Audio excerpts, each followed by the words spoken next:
اللهم صل على فاطمة وأبيها وبالها وبنيها وأمها ومحبيها. بسم الله الرحمن الرحيم وبه نستعين.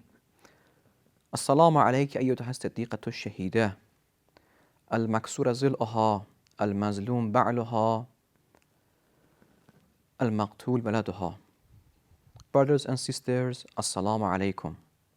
Welcome to third episode of Fatimiyyah series. All of us know what happened with Lady Fatimah salamullah alayha on Bani Hashim Ali, assaulting the house of revelation, burning down the door, leaving her between the door and the wall. Some of people said, let's keep the past in the past. Why do we talk about this event or some events which occurred against this blessed lady about 1,400 years ago? Is it necessary to talk about this issue or not?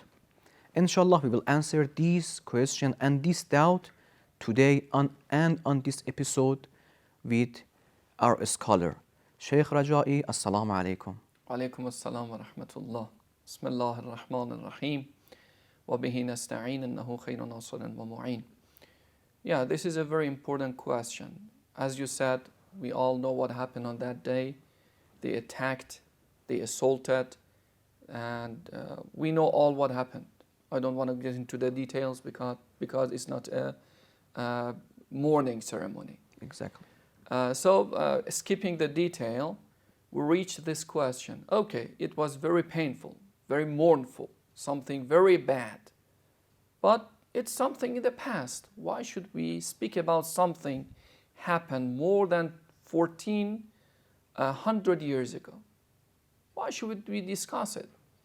Especially when you look into the word these days, you can find many even worse calamities and tragedies happening all around the world.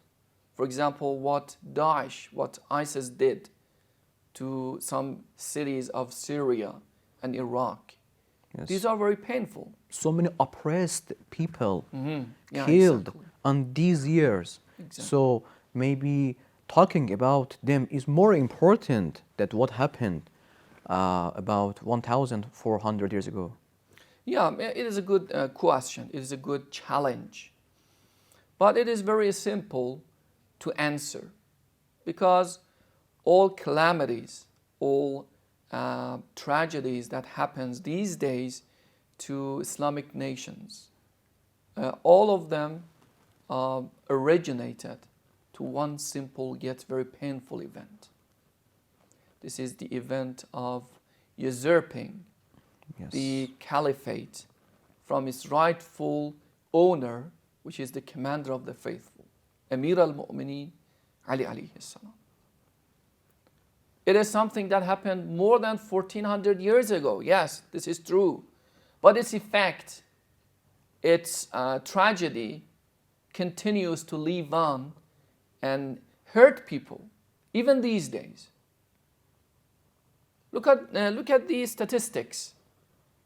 We have around 1,800,000,000 Muslims, around 2 billions Muslims on this planet Earth. Out of 8 billion, 2 billion, about 1/4 of them are Muslims. But when you look into the international arena, Muslims doesn't have any say in this regard. They are all either oppressed or under the umbrella, under the flag of some maybe superpowers. Yes. We have around more than 40 Islamic states, Arab, non-Arab, or Muslims which are in minority in Christian countries, in Western societies. All these big numbers, but without any powers. We have an organization which is called the UN. We all know about it. The United Nations, which is organized, which is built right after the Second World War.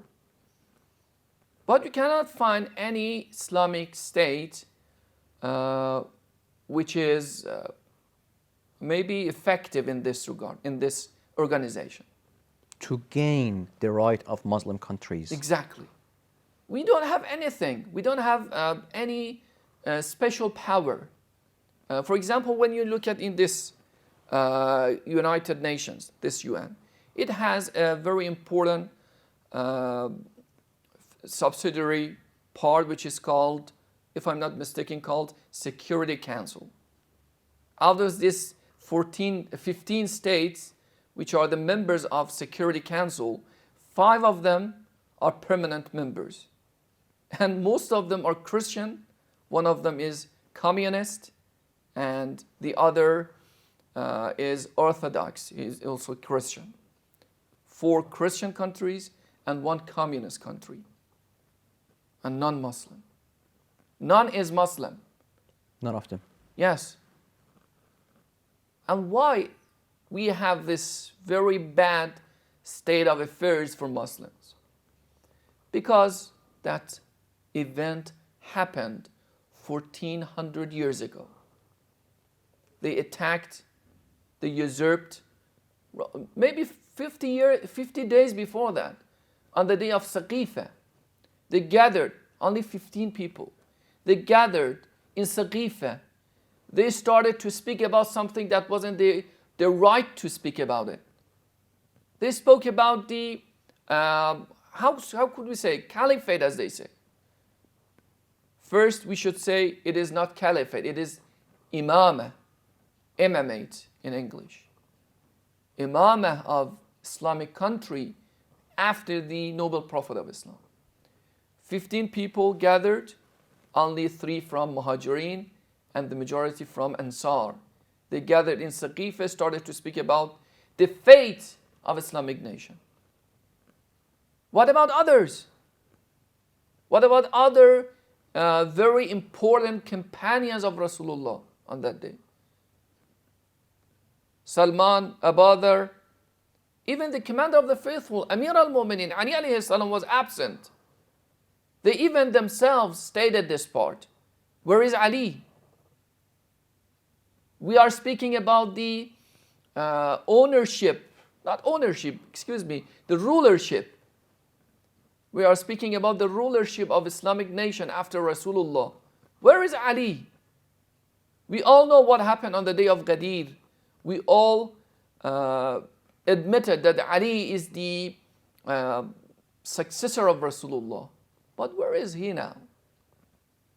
They said, leave him behind. He's young and he smiles too much. Yes. He's not very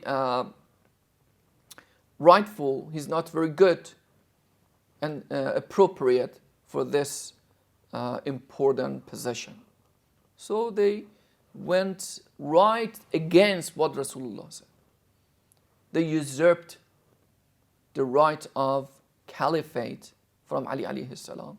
And all these painful events that we can see right now, what happened in Yemen, what happened in Syria, what happened in Iraq, even in our country and in many other Islamic states, and even non-Muslims.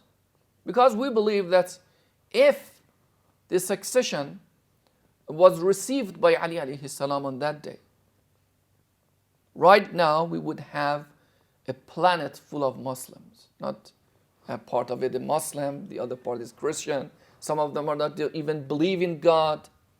Yes. What happened in China? Yes. You mean that attacking and that fire and that burning the door is not a simple fire. It's not a simple event.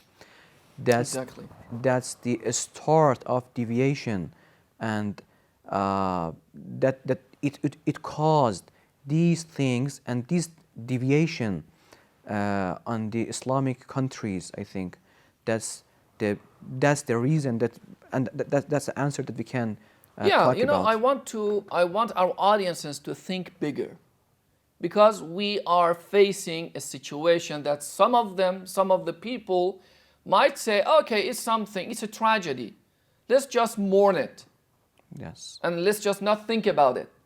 Yes. And some of them have this habit to go to this majalis and hold processions and recite elegies for Lady Fatimah without any thinking. You should think about what happened. We know that Lady Fatimah is one of the Baqeen, those people who cried the most in the world. Weeping. Yes, weeping, crying. Why is it so? Why Lady Fatimah cried so much during this only 70 to 90 days? Because it's not for the pain. It's not for just the assaulting or attacking. It's because of what happened on that day, the day of Saqifah. Yes. We know Lady Fatimah is the first defender of wilayah. First defender of wilayah. He went to the houses of many companions, big companions of Rasulullah, those grand ones, and told them, with Hasanain she went, told them, didn't you admit that Ali is the successor of Rasulullah? All of them, they rubbed their head and closed the door. Because they know the consequences of admitting. If they accept and if they confess, they know the consequences of this action. So they refused and they don't answer. Yeah, they were, most of them, they were cowards. They were cowards. They didn't want to sit aside with Ali alayhi salam. Rasulullah used to say, Aliyun ma'al haqq wal haqqu ma'ali. You can use Ali as the criteria Of right. as a criterion of right, of haqq. But they didn't follow Ali. They just wanted to be healthy and good without any problem. They wanted afiyah. Yes. So let's conclude something very important here.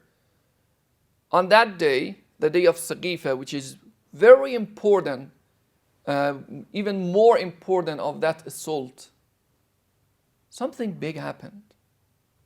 We mostly are oblivious and ignorant about it. They did something which is, its effect can be seen even now. On these days, all these tragedies, all these Muslim killings, all these wars between Muslims even, they all are direct effects of that event and tragedy of the day of Saqifah. This is what I wanted to say in this episode. Jazakallah, Sheikh Raja'i, for your explanation. Thank you so much, our audiences, for hearing and watching us. Inshallah, on next episode, we will talk about other issues of Fatimiyyah. Stay tuned. Wassalamu alaikum wa rahmatullahi wa barakatuh. اللهم صل على فاطمة وأبيها وبالها وبنيها وأمها ومحبيها